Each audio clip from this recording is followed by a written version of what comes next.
Núna skiptum við svolítið gír og hættum í raun að vinna verkefnin okkar út frá því að við séum í raun bara með textaritil og einhverjar skrár í skráarkerfinu okkar sem við erum að vinna með. Þannig að við erum ekki lengur bara eitthvað svona ein index.html og ein styles og einhverjar myndir. Heldur núna erum við að fara svona hvernig tökum við einhvern veginn utan þetta.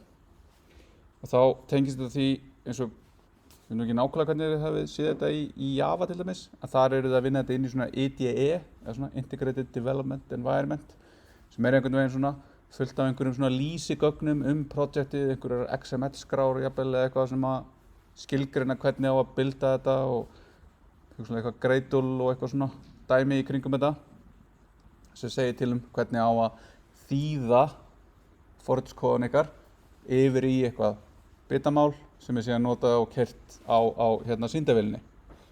En við fyrir ekki alveg, þetta er ekki alveg það djúpt þessi tól sem við erum að nota núna, en ecosystemið er samt mjög áhugavert á ýmsa vegu. En þetta er satt Node.js og Node.js er plattform sem við notum til að smíða, og í þeirra orðum, hröð skalanleg netforrit. Þetta er plattform sem er notað til að búa til alls konar forrit, bæði bakenda forrit, eins og við notum þetta í vefforritun 2, til að búa bara til vefþjóna, búa til vefþjónustur, en við getum líka notað þetta til að smíða svona command line tól sem við erum að fara að nota, og síðan getum við í raun tengt inn í þetta til að nota bara að búa til alls konar forrit, bara almenn forrit sem gerir eitthvað, sem bara við látum keyra reglulega eða vera með TCP þjóna eða eitthvað, og það eru bara öll almenn forritunarverkefni mjög mikla líkur á því að Node.js geti leyst það, alveg eins og Python eða Java eða C# eða eitthvað annað geti gert það. Þetta er sett ekki forritunarmál, það notar sett JavaScript sem forritunarmál, en er sett með tengingar inn í það er ekki inn í renderingvél, nei ekki renderingvél, heldur JavaScript tólk sem er smíðaður af Google, sem heitir WAF 8 og er tólkur, svona just-in-time tólkur fyrir JavaScript sem var smíðaður sérstaklega fyrir Chrome vafran sem er mjög hraðvirkur. Það var búið að reyna þetta nokkrum sinnum áður og það er til heitir Rhino 1 svona renderingvél, tólkur fyrir JavaScript og einhverjir aðrir svona sem í raun taka þetta bara hvað ef við tökum JavaScript út úr vafranum og notum það bara sem almennt forritunarmál, leyfið því að vinna með skjöl á disk og vinna með networkið og gera og græja miklu meira en bara vafrinn hefur upp á að bjóða. Og síðan þegar þetta varð svona aktúal og fólk var að fara að segja, hér er vefþjónn sem er skrifaður í JavaScript. Svo er vefþjónninn að skila JavaScript-skrám sem þú notar til þess að interakta við browserinn. Og þá var fólk bara eitthvað, wow, þannig að ég get bara ráðið einn forritara sem getur bara séð bæði bakendan og framendan. Það er mikill sparnaður. Og þá var til svona þetta full stack svona konsept, forritari sem að getur í raun unnið upp og niður allan stakkinn. Alveg fyrir því að vera að setja upp gagnagrunna og forrita vefþjónustur sem tengjast við gagnagrunna og gera eitthvað þar, yfir í að geta forritað viðmótið og interaktionið á síðunni sem er síðan að gera eitthvað við þessi gögn og bæta við eða vinna með þau úr gagnagrunnu. Og þetta heillaði sér satt mikið, en hefur svona kosti og galla, eins og margt í lífinu. Þannig að eins og við munum sjá þegar við fyrir að skoða JavaScript, þá er þetta sama forritunarmálið en mismunandi keisluumhverfi. En við ætlum að byrja því að setja þetta upp og gera það með því að fara bara inn á Node.js og á download og velja þar nýjustu útgáfuna. Þetta er reyndar eitthvað ekki alveg það sem ég ætla að þetta er það sem ég ætla að linka á. Þannig að hérna erum við með í raun tvær útgáfur og útgáfustýringin á Node.js er þannig að allar jafntölu útgáfur eru stöðugar, en 8 tölu útgáfur eru það sem hefur verið að vinna með og prófa sig áfram með ný API, nýja virkni, refactor á einhverju stóru og eitthvað svona. Þannig að 14 er svona recommended af því að LT stendur fyrir long term support. Þannig að þá ef að við skrifum forrit sem nýtir hérna Node 14.0 einhverja útgáfu, að þá fáum við garantít stuðning í einhver 6 ár. Það sem er það koma öryggisuppfærslur, það koma hraðauppfærslur eða performance-uppfærslur og við getum í raun sagt hérna, þá er þetta oft bara eitthvað svona hversu mikið er ég að fara að committa á það að vinna verkefni sem að mun spana einhver ár í þessu umhverfi. Og ef það er bara eitthvað open source sem að einhverjir 2 eða jafnvel bara einhver 1 aðili er að sjá að viðhalda, þá er það mjög há áhætta versus þarna að þú færð í raun commitment frá hérna OpenJS Foundation sem á Node.js vörumerkið og sér að halda þessu við, er með fólk í vinnu sem sér það að halda við og forrita og útbúa Node.js. En síðan getum við líka farið í raun og skoðað og notað nýjustu útgáfuna sem er þá í raun svona meira kannski cutting edge en hugsanlega meiri buggar. Þannig að þetta er svona meira stabilitet hér og síðan er í raun verið að vinna í útgáfu 17. Það sem ef við erum að nota hana þá er það eitthvað sem við viljum ekki nota fyrir vefþjálfun okkar svona í production, en við getum verið að nota til þess að vera undirbúin undir það að nota útgáfu 18 þegar hún kemur út. Bara eitthvað, ég veit þetta virkar þarna, ég er búin að forrita móti, svo kemur þetta út og ég get byrjað að nota einhverja nýja virkni sem að make sense fyrir mig. Með Node.js fáum við NPM, en NPM er svona pakkastjóri fyrir JavaScript og mætti túlka sem Node Packet Manager, en þau segja þetta sé eitthvað aðeins flóknara, eitthvað svona retroaktíft eitthvað, ég menn hvað heitir hérna skammstöfun. En allavega það sem að NPM gerir er að gefa okkur möguleika á því að sækja pakka eða modules sem innihalda virkni sem einhverju aðrir búin að forrita. Þannig að ég forrita einhverja virkni, bara eitthvað, þetta er geggjuð virkni, þetta er mjög flott, þetta leysir mitt verkefni, en ég ætla líka að eyða smá meiri tíma í að pakka henni saman í einhvern pakka eða module sem ég get gefið út. Þannig að ef ykkur vantar þessa virkni, þá getið þið farið inn á npm.uads.com og leita hérna, er einhver með virkni til þess að sína glærur, og þá bara eitthvað sjáu þið hérna fullt af einhverjum pakkum og hugsanlega veljið einhvern pakka frá mér eða eitthvað sem þið sækið og getið notað í forritunum ykkar eða bara sem eitthvað tól í verkefnunum ykkar. Og þetta ecosystem eða þetta í raun setup sem er kringum NPM, að það er í raun afskaplega auðvelt að gefa út þennan pakka. Þannig að þú veist, þegar ég er búin að forrita einhverja almenna virkni, þá er það bara svona hálftími, klukkutími sem ég þarf að eyða í viðbót til þess að koma þessu út á einhverju leyti, þannig að aðrir getur byrjað að nota þetta. Sem að var til þess að hérna við skoðum unofficial talningu á pökkum í gegnum árin og við skoðum hérna all time, og þá sjáum við hérna miðað við önnur svona pakkakerfi eins og til Maven sem er eitthvað sem notað í Java, sem er notað til að sækja eins og útgáfur af einhverju ákveðnu ef við þurfum einhver pakka sem að lesa HTTP-tengingar eða eitthvað, eða NuGet sem er fyrir .NET, eða PyPy fyrir Python umhverfið, eða RubyGems eða CPAN fyrir Perl. Þarna ef við berum þetta saman þá sjáum við hérna, hérna verður þetta allt svona frekar eins. 2013 kom Node.js út og síðan var þetta bara svona skyrocketing hérna vinsældir NPM út af því að fólk gaf út á þessu, það var svo auðvelt, og svo sagði ég, hei, þessi var að gefa eitthvað út og þetta er geðvægt næs virkni, ég vildi geta notað í mínu verkefni. Ég prófa kannski þetta á Node.js, og þannig var bara svona eitthvað svona eðlilega eða svona viral growth á NPM og Node.js. Og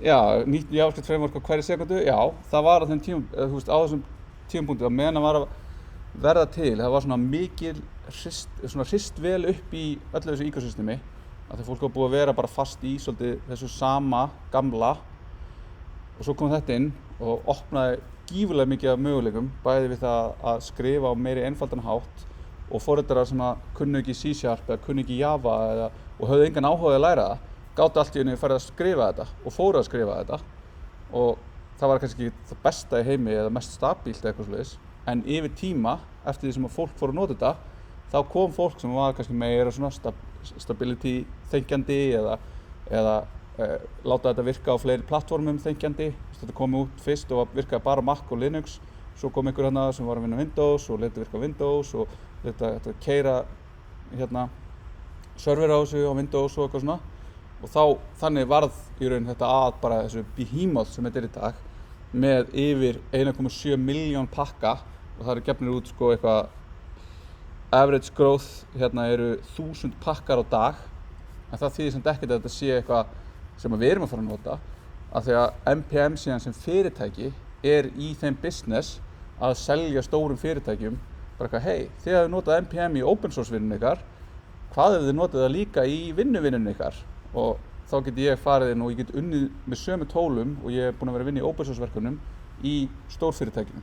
Þannig að fyrirtæki eins og hérna Microsoft eða Slack eða Twitter eru líklegast með NPM útgáfu þar sem að þau keyra sína eigin þjóna sem að gera það verkefni þegar ég er forritari hjá einhverjum sem fyrirtækjum og segja NPM install eitthvað, þá er það í raun að fara í gegnum svona einhvern private server og sé það að það sé þetta network þar sem ég get í raun ítt út uppfærslum á pökkum í gegnum NPM, bæði publicly og privately.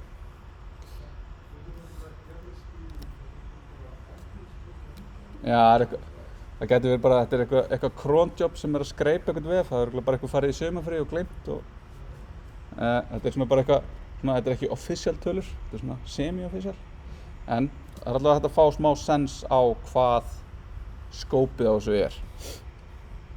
Og það hefur náttúrulega mjög margt slæmt gerst þarna, en það er bara svona, það góða er kannski svona mikið, en það slæma er svona ekki alveg mikið, þannig að þetta er alltaf spurning hversu mikla áhættu er tilbúið til að taka. Þeir eru að taka á mig bara yfir höfuð dependency hjá einhverjum öðrum, eða að treysta á eitthvað svona decentralized system sem er samt eiginlega centralized. Og já, svo kom upp leftpad hneykslið þar sem að NPM ákvað eftir að copyright holder á einu pakkanafni hjá viðkomandi og þau vildi fá það bara eitthvað, heyrðu, við sigum á okkur lögfræðingar mína og þau bara eitthvað, ég veit ekki fá lögfræðinga, og bara tóku pakkanafni af viðkomandi og þá var þetta mjög prolific höfundur af pökkum, var með 1000 pakka á NPM og hann bara fjarlægði það alla. Þar með leftpad sem var það eina, ef þau eru með tölu, til dæmis, ég er með töluna 1, ég er með töluna 10 og 19 og ég vil að það sé alltaf margir stafir, þannig 0,1, ekki 1. Og þá leftpaddaði ég með 0, þannig að ég fæ jafnla lengd. Það voru einhverjar 10 línur á JavaScripti, en við það að vera fjarlægt, það var þetta valdur af því að það brotnuðu svona 60% af öllum öðrum pökkum, af því allt í einu var pakkinn sem ég var að nota, hann var ekki lengur til. Þannig ég reyndi að installa projektinu mínu, þá bara eitthvað, 404, ég finn ekki pakkan, og þá bara svona internetið brotnaði á einni nóttu og þá svona þurfti að emergency setja aftur inn að pakka og svo voru bara búin til processar, þannig að þetta ætti ekki að gerast aftur í dag. Svo er annað, það hafa komið einhverju góðir og sagt, hei, ég sé að þú ert í open source businessnum og það er rosa mikið að gera hér og ekki að hjálpa þér. Og svo byrja viðkomandi að setja inn bara eitthvað bugfix og laga einhverja bugga, en svo allt í einu kemur eitthvað svona skrítin kóði inn og þá hefur það gert að það eru bara einhver svona kóði sem ég installa sem developer á vélina mína og svo keyri ég eitthvað project og þá er þetta kóði sem keyrir í raun bara sem með sama hérna security profile og ritillinn minn sem getur bara lesið allt á tölunum minni og hann fer bara að leita á allri tölunum minni að ákveðnum svona kryptoverskjum. Heyrðu, ég veit að kryptoverskjum eru oft geymt hér og uploada þeim síðan bara á einhvern vef og ná þannig að stela fleiri $100,000 í einhverju kryptó sem var þekktur öryggisgalli á walletinu, þannig að ef ég náði walletinu þá gat ég breykað og ég gat komist í kryptóið og alls konar svona sögur. Þannig að en já, eins og ég sagði, pakkarnir eru bæði forrit sem við notum í öðrum forritum, þannig að við sækjum þetta og ég skrifa forrit, einhvern vefþjón sem notar þetta hérna forrit til þess að breyta myndum, til þess að taka við tengingum í gegnum HTTP, til þess að búa til vefforrit, til þess að búa til vefþjónustur og tæki og tól sem við keyrum sem svona CLI-forrit. Og þá kemur þetta ástæðan fyrir að fólk vill vera að nota þetta í staðan fyrir að vera bara eitthvað að fara og copy-paste eitthvað kóða er að það sem pakkastjórar gera bara yfir höfuð að taka þetta flæði sem allir eins og ég segi, hei, notið CyberDuck til þess að tengjast FTP og þau bara eitthvað, CyberDuck? Ég fer í Google eða eitthvað, skrifa CyberDuck FTP, ég finn einhvern veg, ég leita, hvað er download-linkurinn? Download hérna, veldu útgáfu, hérna, fer í downloads-folderinn minn, ég fer í downloads-folderinn, ít á setup-forritið, setup, next, finish. Og í staðinn fyrir að gera þetta, þá keyri ég bara eina skipun og þá er forritið komið og það er uppsett og það er tilbúið til notkunar. Þannig að það að nota pakkastjóra yfir höfuð er mjög sniðugt og ég mæli eindregið með þér til þess Mac að þið notið Brew sem er pakkastjóri bara til þess að installa öllu forritum sem einhvern dettur í hug eiginlega. Þannig að ef ég fæ nýja vél og er að setja henni upp þá segi ég ekki fyrir ekki inn á visualstudiocode.com eða inn á Spotify til að segja þetta eða hitt.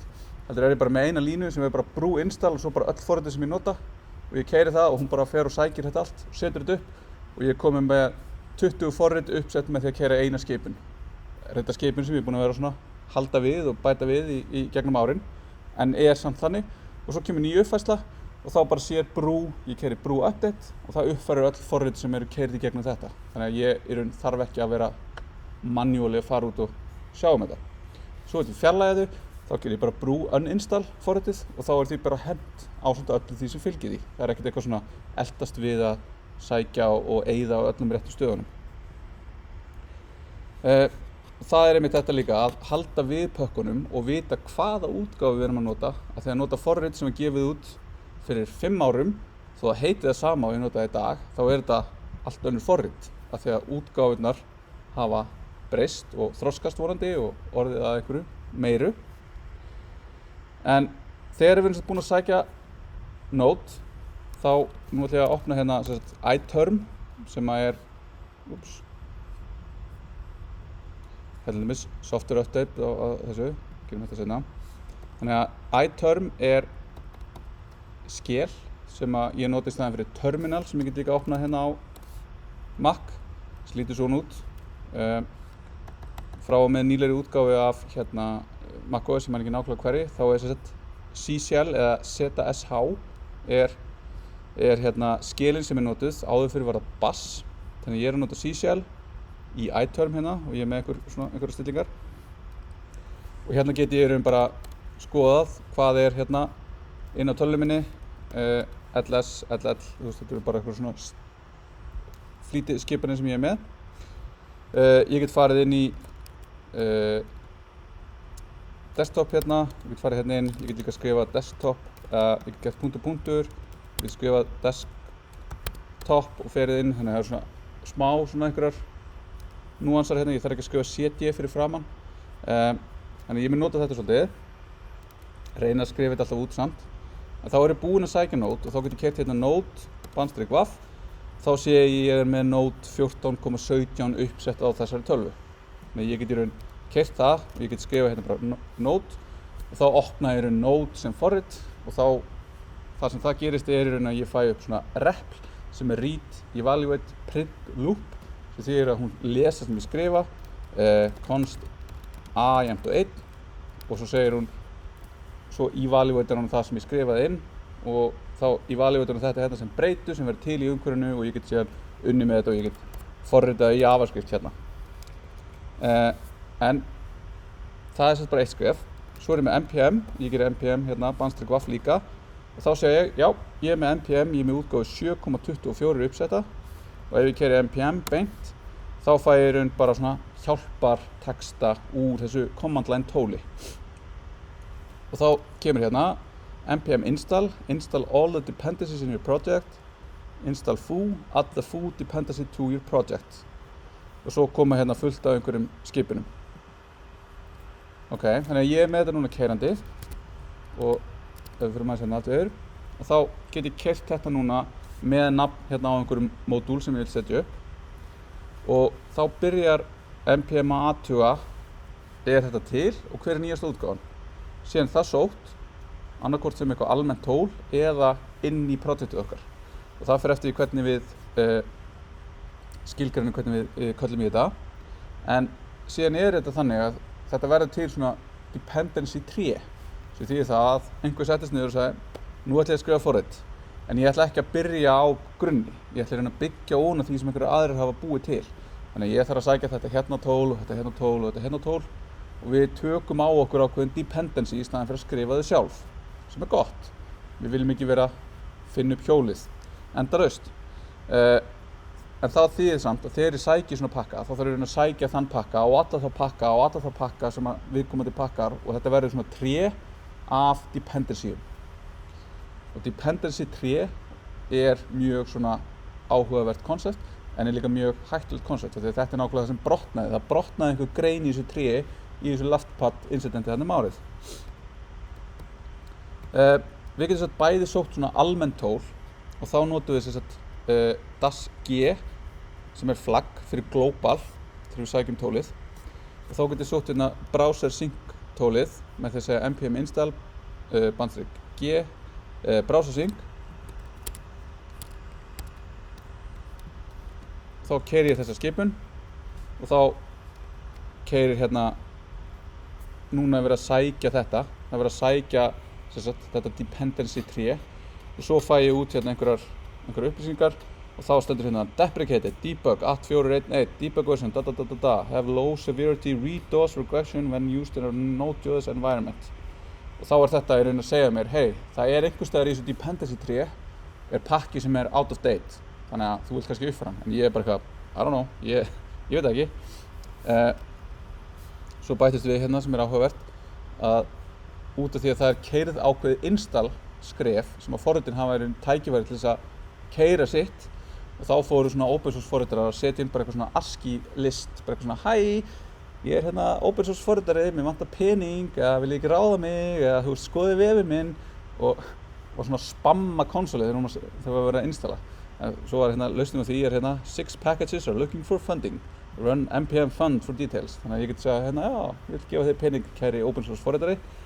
En nú ég búinn að sækja þetta tól og setja það upp globally sem þýðir að núna ég með eitthvað sem heitir bara browsing hérna sem ég get bara keyrt eins og forrit. Það búið að linka það rétt í stýrikerfinu mínu þannig að það bara orðið að öðru command line tóli og það kemur bara upp eins og þetta og ég get bara byrjað að nota það og gert eitthvað og nýtt það sem þetta forrit hefur upp á að bjóða. En browsing eitthvað sem þið hafa skoðað eitthvað sem eitthvað extension í Visual Studio Code sem að leyfir okkur að keyra vefþjón á okkar vel og það ætla að nota í framtíðinni eða í næstu verkefnum út af því að við lendum þá ekki í þessum vandræðum sem eru á file protokollum versus HTTP protokollum og það hægt að láta browsing endurhlaða þegar við gerum breytingar og það hægt að láta browsing samræma scroll. Þannig ef ég var að keyra allir svo var ég með 2 skjái, ég var með Safari á öðrum og ég var með Chrome á hinum og ég get skrollað báðum og klikkað eða skrifað inn eitthvað form og það í raun synkað á milli. Þaðan kemur þetta fyrst, browser sync. Það var þess að synka browsera. En núna þetta oft bara notað til þess að hérna, fá svona hot reload að auki til þess að fá þetta. Bara svona fljótlegt tól, gott tól. Þannig að núna get ég farið einhvers staðar þar sem ég með eitthvað verkefni og þá ætlum ég hérna ég með undir þessu ég með browser sync og hérna ég með eitthvað index, ég ætla bara að taka það hérna og núna ætlum ég bara að gera hérna eitthvað test directory, nú komin inn í þá directory, nú ætlum ég að nota hérna touch sem virkar á Linux og virkar á Mac, virkar ekki á Windows og það bara býr til skrá, ég ætla að gera hérna index.html og núna ef ég gerir ls þá ég með skrá hérna sem heitir index.html sem bara tóm. Þannig að núna gerir ég code, punktur og það þýðir opnaðu Visual Studio Code í punkti sem bara current directory. Og nú þetta hérna mitt. Þessi gluggi kemur upp út af því að núna þegar ég fer hérna inn og ég installa einhverjum pökkum og ég keyri þessa pakka þá keyra þeir pakkar í sama security módeli og ritillinn sem í raun hefur leyfi til að gera allt sem að notandinn sem að keyra vélina hefur leyfi til. Sem þýddi það að ef það var einhver malicious pakki sem keyrði þarna inn þá gat hann bara farið að gera alls konar. Þannig að þá kemur hérna yes, enable all features eða nei og það restricted mode. Má ekki lesa fyrir utan direktorina sem við erum að vinna í, má ekki gera ákveðna hluti í stýrikerfinu og svona. En þetta akkurat út af því að við erum að taka á okkur þetta dependency og við vitum ekkert hvað hérna í öllum forritunum sem allir að nota. Þannig að allavega, ég treysti öllu hérna. Ég pasta inn ekki index.html, heldur nú fer ég hérna í hinn gluggan, setja þetta inn hérna, svona. Ok, og ég ætla líka að búa til bara nýtt skjal hérna með body og background color red. Þetta ætla ég að kalla styles CSS. Þannig að ég er með þessar tvær skrár hér. Ég fer aftur í terminalið og ég segi hérna ls, ég sé báða hérna. Núna ætla ég að nota þess browser sync tólið til þess að keyra þetta upp. Þá segi ég hérna browser sync start, kveikjum á þessu. Þetta á að virka sem server og þetta á að fylgjast með skránum index.html og styles CSS. En þá ger ég þetta, keyri, auka hérna og núna opnaði serverinn og hann opnaði vefinn strax og er að keyra hérna á localhost 3000. En núna er ég að keyra þennan vefþjón með þessum super aggressíva rauða lit. Ef ég skoða núna view source, þá er búið að bæta hérna einhverju inn sem er ekki í HTML skránni minni og það er eitthvað BS script og það er í rauninni að segja eitthvað hérna browser sync client og er að gera eitthvað. Það sem þetta er að gera er að opna svona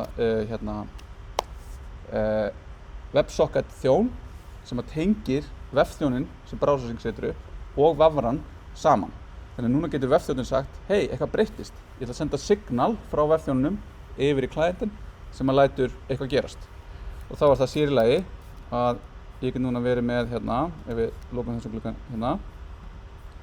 Ég get farið hérna í styles, ég get sagt yellow og file event changed style CSS og þetta uppfærist hérna. Það var samt eitthvað laggað, ég veit ekki af hverju það er. Green, sjá hvort þetta. Þannig núna er þetta breytast og ég er ennþá með fókusin hérna. Og hún er raun uppfærir og við sjáum hérna. Browser sync fylgist með skráarkerfinu, sér að skráin breyttist, sendir signalið frá vefþjónunum yfir í vafran sem lætur vafran endurhlaða síðunni. Þannig að við getum í raun verið með, og ef við keyrum þetta svona, að svo getum við verið með hérna eitthvað, halló, heimur, upprópunarmerki, og þetta uppfærist hérna líka. Ég get sagt hérna, bara white, font size 3-4 og ég get verið að vinna svona. Þannig að þá vonandi, og það er kannski svona, ætti maður að gera þetta kannski fyrr, að þetta að vera með hraðara og losna við command tab eða alt tab refresh til þess að gera þetta er stór kostur. Þannig að þetta er svona kallað hot refresh og er það sem maður gerir bara, þetta er svona table stakes, þetta er það sem maður gerir ráð fyrir að sé alltaf til staðar í öllum forritunarumhverfum sem maður sest við í vefforritun í dag. Ef að þú ert að fara að nota eitthvað umhverfi, hvort það er React eða Vue eða Svelte eða eitthvað og það er ekki með hot reload sem virkar, þá er eiginlega bara svona ég veit ekki hvort ég nenni þessu. En þetta við komum með þetta og gott og blessað. Þá fáum við upp þetta hérna, það er nú eitthvað að bila hérna hvað er, en að það er sem sé verið að fylgjast með hjá okkur. Svona eitthvað funky í gangi hérna. Það bætum við þessu JavaScripti, fylgjast með þessum breytingum og já, flott. En nú er ég búinn að setja þetta upp og ég er búinn að setja þetta upp globally í tölvunni minni. Þannig að ég er komið með svona implicit dependency. Ég er komið með dependency sem er þannig að ég er núna eitthvað, hei, ég er með þetta geggjað. Ég er bara með project hérna og þú bara setur þetta upp. Svo keyrir bara hérna browser sync og svo kemur einhverju hérna, já, skrifa browser sync og bara eitthvað command not found. Og þá er það út af því að ég er búinn að setja þetta upp í vélinni minni. Ég er búinn að búa til eitthvað umhverfi hjá mér sem virkar vel fyrir mig en aðrir geta ekki byrjað að nota einfaldlega. Þannig að það sem við viljum gera er í raun að búa til eitthvað svona utan verkefnið sem hópar þá saman þessum tólum sem við erum að nota og þessum prósessum og þessari virkni til þess að aðrir geti notað og við séum í raun öll að nota það sama. Og þá fáum við þá innifilum við þessi tól í verkefnunum okkar og við vitum nákvæmlega hvaða dependency við höfum. Þannig að ég að nota þetta browser sync version 15.3 en svo kom út 16 og þá brotnaði það. Þá veit ég bara eitthvað, ok, ég ætla bara að nota 15.3 af því að nýja útgáfan er brotin. Þá þarf ég ekki að díla við það, kannski á einhverjum tímapunkti geri ég það, en ég get alltaf sagt bara eitthvað, dótið mitt virkar í þessum útgáfum. Allir fá aðgang að þessu og til þess að geta gert þetta þá þurfum við einhvern veginn að lýsa þessu. Og þá er til þess að package.json sem er skrá sem heldur utan þessi lýsigögn, þessi metadata verkefnið. Og ef ég núna fer inn í möppuna hérna og ég geri hérna npm init, þá kemur hérna this utility will walk you through creating a package.json file. Svo get ég bara sagt hérna hvað er nafnið, þá bara test, hvað útgáfa, eitthvað description, eitthvað. Svona, og ok, og núna sé ég hérna ég komið með package.json. Það er eitthvað nýtt, þannig ég fer aftur í þetta hérna. Þá er ég reynda með eitthvað browser sync hérna sem var, ég veit ekki af hverju það var til. Ég kom með hérna eitthvað package.json og þetta lýsir verkefninu mínu. Hvað er nafnið þess, hver er útgáfan af verkefninu mínu? Ef ég var að gefa út þennan pakka, þá væri það í raun svo aðrir viti, herru já, útgáfa 1 af testpakkanum frá Óla, hann er góður, en 2, hann virkar ekki, þannig að ég ætla bara að nota nummer 1. Svo er ég með einhver skrift hérna, hver er authorinn og svo hver er licenseið. Þannig að ef við erum að nota þetta í einhverju open source, þá er hérna default ESC licenseið. Og við getum í raun valið hennu, eins og MIT eða eitthvað. Síðan, í staðinn fyrir það að keyra þetta G, þá segjum við núna save, og þá getum við annarkvæmt gert save eða save dev, og munurinn þarna er að save býr til svona keyrslu dependency, þannig að þegar þetta verkefni keyrir í raun og veru, þá verður þetta dependency verður til staðar, eða dev dependency, sem er þá development dependency, er eitthvað tól sem við notum að við erum að forrita. En ég vil ekki hafa þennan browser sync þjón eitthvað sem ég set út í verkefni þegar ég er búið með það. Þannig að þá er það development dependency. Svo sækir þetta alla pakka og það sem bætist núna við er að það verður til mappa sem geymir í raun forritskóðan fyrir öll þessi tól. Og það er inn í þessari node modules mappu. Þannig að ef ég fer núna og ég segi hérna, ok, ég ætla að setja upp browser sync, ég ætla að gera það development dependency og þá keyri ég npm install. Alveg sáðan, sækir allt tríið, gera það sem það þarf að gera. Læt mig vita sömu villum, nema að núna er komin hérna node modules mappa og inn í package.json er komið dev dependency sem er browser sync útgáfa 2.27.5 með hérna þessu caret. Ég segi til hversu mikið við viljum uppfæra. Við viljum uppfæra allt sem er hérna. Við viljum ekki hoppa í útgáfu 3 sjálfkrafa, en við viljum í raun fá nýrri útgáfu. Þó við séum 2.27, þá erum við líka góð með 2.28 eða 2.99. Bara fæn. Svo lengi sem ekki breaking change sem getur orðið í major version. Þetta fylgir sem ver, sem við förum ekkert nánar út í, en ef við hefum áhuga. Svo er til hérna package lock.json skrá, og þessi skrá í raun tilgreinir dependency-in okkar alveg út í laufin á trénu. Þannig að hún segir bara allir pakkarnir sem við notum, hvaða dependency hafa þau, þessi pakkar, og nákvæmlega hvaða útgáfu erum við að nota. Þannig að við sjáum hérna að þetta er gífurlega langt, 3558 línur. Samanskapi, ef við opnum hérna node modules möppuna, þá sjáum við öll þessi dependency sem við þurfum bara til að nota þetta browser sync og alla pakkana sem browser sync notar. Þetta er heilmikið. Þetta er í raun þetta, ég ætla að nota eitt lítið sætt tól. Búm, kemur appinn og allir skóurinn með banananum. Og þetta getur fljótt orðið gífurlega stórt. Þannig að node modules getur verið bara 500 megabyte er ekkert ólíklegt, upp í kannski 2 gigabyte ef við erum að vinna með stór og marga pakka. Þannig að við viljum alls ekki vera að trakka þetta sérstaklega í hlutum, þú veist, eins og ef ég er að senda ykkur eitthvað, ég ætla að senda projektið í zip eða ég ætla að setja það í GitHub eða eitthvað. Þannig að við viljum í raun undanskilja þetta og nota svo bara npm til þess að sækja pakkana. Af því að yfirleitt er npm með eitthvað cache á vélinni hjá okkur þannig að ég þarf ekki alltaf að fara á serverinn og sækja allt og downloada öllum gigabætunum tilbaka, heldur þetta bara þarna. Þannig þetta er sem ég var að segja hérna, og þetta er að JSON er formatið á þessu skrá, sem við sjáum hérna aftur. Það er eitthvað svona curly brackets og eitthvað svona, og þetta er í raun JavaScript Object Notation og er byggt á því hvernig JavaScript geymir svona almenn gagnaformat eða gagnatög sem eru þá objektar eða hashmap eða dictionaries, eitthvað sem er í svona key value store og fylki og síðan ákveðin hérna primitives sem eru strengir, tölur, boolean gildi, true eða false og hérna null sem er fyrir ekkert gildi. Þannig að við erum komið með þetta, við erum komið leið til að skilgreina hvaða pakka við erum að nota og síðan að lokum þá getum við búið til svona skript þar sem að við erum skilgreinum hér er það sem við notum til þess að keyra development umhverfið okkar, keyra production umhverfið okkar, keyra testun okkar, keyra hitt og þetta og þá í staðan fyrir það að ég þurfa að vita hérna secret incantationið sem er hérna browsersync, dash, start, server, files, index, styles, eitthvað þá get ég bara kóða það í þessu skrifti og ég þarf bara að vita þú keyrir bara browsersync skriftið og það keyrir allt sem þarf að keyra. Það er þess að gert undir þessum skriptsluta í package.json þannig að nú get ég sett þetta skript hérna sem að gerir þetta sem að ég keyrði áðan.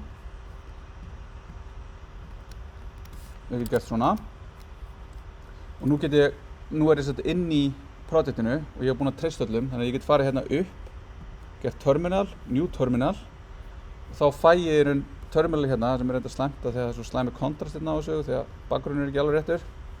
En ég er núna bara á sama stað og projektið er, mappan sem ég opnaði sem er þetta test hérna og ef ég gerir hérna reveal and finder þá er þetta í raun hérna á desktopnum með öllu bara það sem ég bjó þetta til og nú get ég keyrt þess að hérna npm run og þá gef ég upp nafn á skriftinu browser sync